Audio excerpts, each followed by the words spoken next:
থাকবে 72।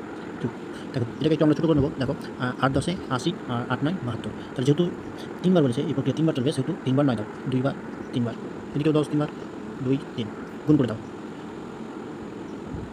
তারপরে দেখো তাহলে 9 9 কত হয় 81, 9 দিয়ে আবার গুণ করো, 9 কে 9 8 9 72, তাহলে হচ্ছে 72। তাহলে দেখো কত হচ্ছে 739, সরি 29। এখন দেখো টোটাল হচ্ছে 80, টোটাল 80 আর দুধ আছে কত 729। অর্থাৎ দেখো এই হাজার মানেই কত, হাজার মানেই 80, হাজার মানে কত 80, তাহলে 729 মানে কত? দেখো তাহলে সরাসরি দেখো উপরে এই একটা শূন্য কাটা গেল, তাহলে এর সাথে সরাসরি আমরা গুণ করতে পারি। 58 এই 80 সঙ্গে 8-এর সঙ্গে যদি আমরা 729কে গুণ করি, তো আমরা পাবো 55832। এবার যেহেতু এখানে 100 আছে, সেহেতু 2 ঘর আগে দশমিক হবে। দেখো উত্তর হলো কত 58.32। সঠিক উত্তর দেখো অপশান ডি।